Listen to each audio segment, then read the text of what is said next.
February is here, and we have some big changes in the market that happened simply over the last 30 days. So in this video, I'm going to take you through all of the stats, where we are coming from, what happened in January, and what that means going forward. And most importantly, what you should do with that information. Hey there, Nick Deckard here, your local agent in Ocean City, New Jersey. And let's not waste any time. Let's dive right in and get to the dirty details of exactly what the heck is happening in today's market. If you're new to this format and this is the first market update that you have checked out, how I do this is I talk about where we were, where we are now, and where we're going so that you can take that information and do with it what you will to make an informed decision instead of guessing and assuming what the heck is going on here. It's too big of a purchase to do anything but that. So let's dive right in. If I can get it started. There we go. So where we're coming from, by the end of December, in terms of mortgage rates, we had hit about 3%. And there were expectations, and myself included, I expected them to slowly rise through the month of March. That changed in a hurry when the Fed released their most recent meeting minutes, and investors reacted very, very quickly. So interest rates throughout the month of January actually rose all the way up to 3.5%, which is where we are today. Now, from an inventory standpoint, and I like to check back and circle back with the expectations I had previously, I expected that we would be hovering around 200 and maybe even inching above that as February came around. I was a little bit wrong there. So what had actually happened is we've declined in inventory. We were sitting around 190, 195 for a while. And I know we're only talking about a few homes, a few properties here. We're actually down to 188. So where I thought we would have gotten closer to, if not above 200 properties, we're actually sinking. And that has everything to do with the fact that demand is super duper hot for two reasons. Number one, people know that interest rates are going up and they're trying to beat that to the punch so that they can save on their monthly payment. And number two, they're trying to beat the demand because the last thing you want to contend with are rising rates and rising prices. And that's all supply demand driven. As you can see, we have no supply still. So everything has accelerated a little quicker than even I had imagined. Now, in terms of days on market, that's holding pretty steady in the low to mid 20s and 30s, which is, historically phenomenally low, but we've just kind of gotten numb to it as tends to happen with things that happen on a repeated basis. And prices, of course, have consistently rose. That happened through the holidays. That happened again in the month of January. I don't expect that to stop. So let's dive into some of these charts and numbers. And I'll talk high level about these and then dive into the details if you want to stick around for that. So pending sales, I use this to monitor along with closed sales to try to figure out, is the market that we're in an anomaly? Is something likely to change, or are we back in balance? And again, if you've tuned into these in the past, I firmly believe that we have achieved a new normal. Now, obviously that's before the interest rates have spiked the way that they have. So really, we're totally in line with where we were pre-COVID. We have a balanced market. It's just at a abnormal balance that has shifted in favor of sellers.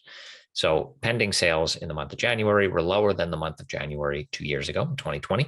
Has nothing to do with demand and everything to do with lack of supply, right? At some point, something has to give. If the supply isn't there to maintain the quantity of everything that was happening back in 2019 and early 2020, something's got to give. So pending sales are still consistently on track with what is showing as a neutral market as we saw pre-COVID. Now, closed sales, same story, right? If you look here at January 2020 to where we are January 2022, slightly lower, but again, I firmly believe that has nothing to do with demand and everything to do with supply. Low supply equals lower stats. End of story. So let's talk about the thing that we've seen and talked about month in and month out. Where are we in terms of prices? Prices, again, have been inching up slowly, several percentage points each and every month, pre-COVID through post-COVID life to where we are now. And that's not going to stop. So single family homes on average, and we do median sale prices, not average, especially when it comes to single family homes. There's not a huge population to pull from. We're talking about less than 20 sales in a given month. So we are pushing slightly above $1.2 million. Now, for days on market, again, we're starting to flatline here. And for the nerds out there like me, stat nerds, I use a rolling 12-month average, right? If I were to put up the stats here of just what happens each and every month, it would look like a roller coaster. It would make no sense. And you can't make any conclusions off of erratic data. So this 12-month average smooths out the curve. So when you start to see it leveling out, you know that it's real. So we can say, again, I don't expect things to fall too quickly anymore in terms of days on market. I think we're normalizing around 30 days. With condos, it's going to be the same exact story, right? We're still inching up in terms of prices. We are now sitting at a median of 650. And again, this does not break down 1 bedroom versus 2 bedroom. This is all condos. If you want that sort of detail, I do have it. Don't hesitate to reach out. My contact info is in the description, or drop a question in the comments and I can shoot back whatever answer you're looking for. But it's too much to look at all in one chart. It looks like my 5-year-old drew all over with different markers, and it's really hard to read. So stick with this. Days on market, again, this has been flatter than the single family world for quite a few months. And I would anticipate, again, we're staying between 35 and 40 days. And I think that's going to start to slowly trickle down towards 30 as demand picks up. Now, where are we going? And after we touch on this, I'm going to give you my advice as to what you should do with the information that you're learning here. So mortgage rates, again, they jumped up an entire 0.5%. Now, in terms of expectations, there is a range out there. By the middle of spring, the most aggressive projections are that it's going to jump another full percentage point. Now, I think that's an outlier. I didn't see a whole lot of support behind that, and that person doesn't have great track records of their predictions. So taking everything into consideration, I think that we should expect through the end of this month into March, we'll be hitting another 0.25% up to around 3.75. It could go a little higher, it could be a little less, but I think it's safe to say through the month of February, we should expect interest rates to trickle up. There's higher odds of that than them trickling down.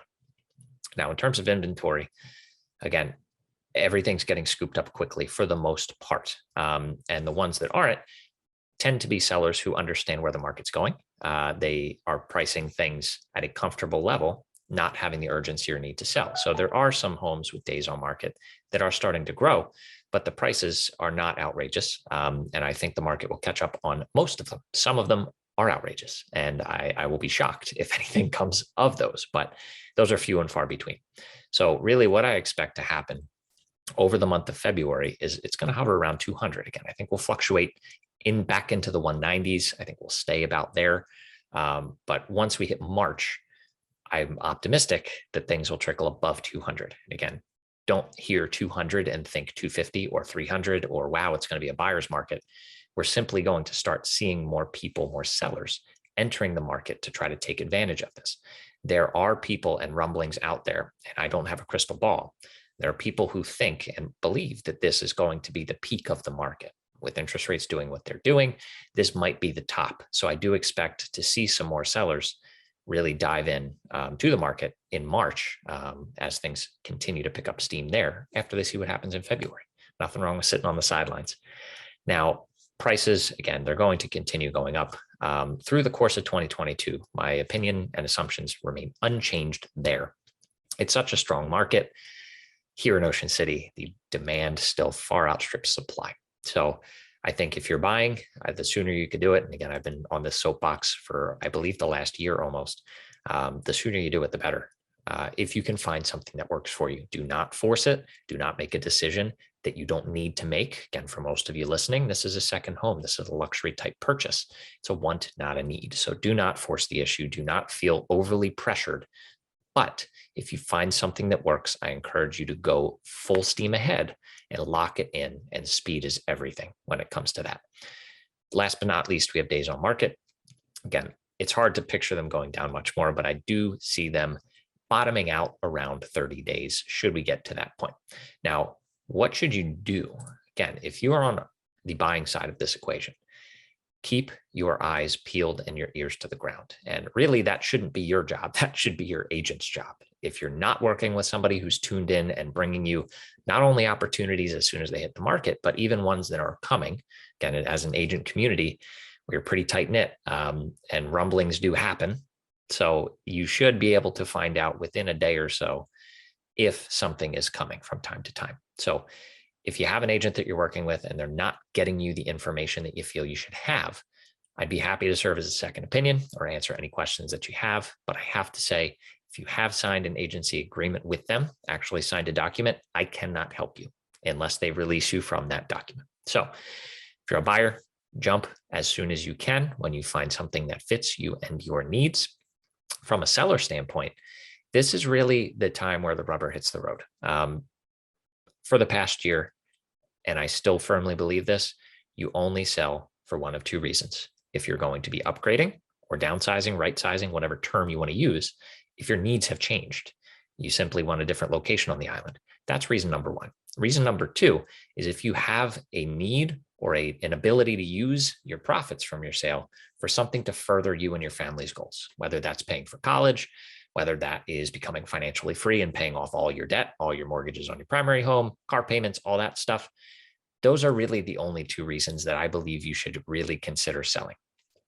Now that things are heating up and interest rates are going to start to play a bigger role in the equation, again, it's hard to remember. We've been in the historically low 2.5% to 4% realm for coming up on 3 years.